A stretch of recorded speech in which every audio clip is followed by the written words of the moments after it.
کتنے خوش قسمت ہیں وہ لوگ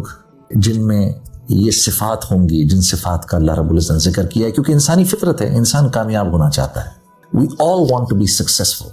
اللہ نے کیونکہ ہماری فطرت بنائی ہے تو اللہ ہماری فطرت کو جانتے بھی ہیں، تو خود ہی اللہ رب العزت ہمارے سوال کرنے سے پہلے فرما رہے ہیں کہ بھئی مومنین کامیاب ہو گئے۔ یا اللہ، مومنین، اچھا کامیابی کا دار و مدار جو ہوتا ہے نا وہ حسب نسب پر نہیں ہوتا، کامیابی کا دار و مدار ہوتا ہے صفات پر۔ میں ایک ڈاکٹر کا بیٹا بن کے یہ کہوں کہ میں بھی ڈاکٹر ہوں،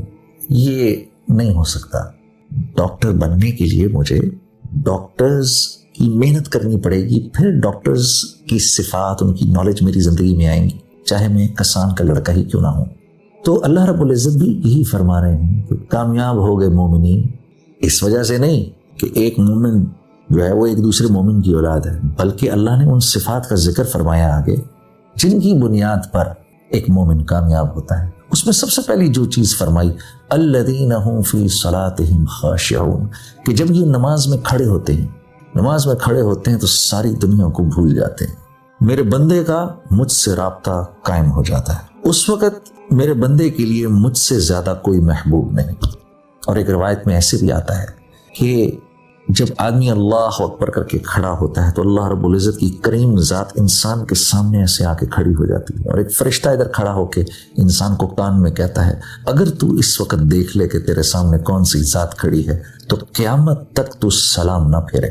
اگر اتنی زندگی ملے تو۔ اللہ پاک فرما رہے ہیں میرے بندے جب میرے سامنے کھڑے ہوتے ہیں ساری کائنات ان کو بھول جاتی ہے۔ اچھا، خشوع و خضوع، میں ایک دفعہ ہمارے بڑے بزرگ ہیں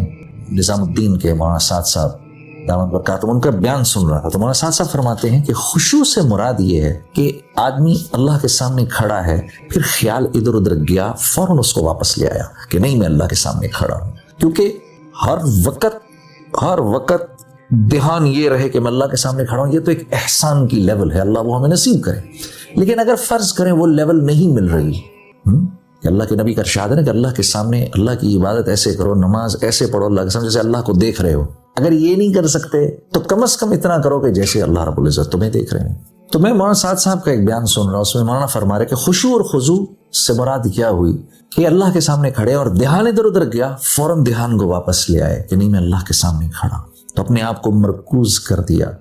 ورنہ تو اللہ کے نبی کا جو ارشاد ہے، جو احسان کا درجہ ہے، اللہ وہ ہم سب کو نصیب فرمائے کہ اللہ کی عبادت ایسے کرو جیسے اللہ کو دیکھ رہے ہو، اگر ویسے نہیں کر سکتے تو پھر ایسے کرو جیسے اللہ رب العزت تمہیں دیکھ رہے ہیں۔ تو کم از کم درجے میں ہم یہاں تک پہنچیں، پھر اللہ نے چاہا اللہ سے دعا کرو، اے اللہ، جیسے اللہ کے نبی صلی اللہ علیہ وسلم فرمایا کرتے تھے کہ نماز میری آنکھوں کی ٹھنڈک ہے، اللہ نماز کو ہماری آنکھوں کی ٹھنڈک بنا دے۔ والذین هم عن اللغو معرضون، نماز کلمے کے بعد سب سے بڑی عبادت جو اللہ کو مطلوب ہے وہ نماز ہے، تو نماز کا ذکر سب سے پہلے فرمایا، اس کے فوراً بعد کون سی بات فرمائی وہ بڑی عجیب ہے۔ اس کے بعد روزہ رکھنے کو نہیں فرمایا، زکوٰۃ دینے کو نہیں فرمایا، حج کرنے کو نہیں فرمایا، اس کے بعد فرمایا مومنین میرے کامیاب بندے وہ ہیں جو اپنا ٹائم ضائع نہیں کرتے،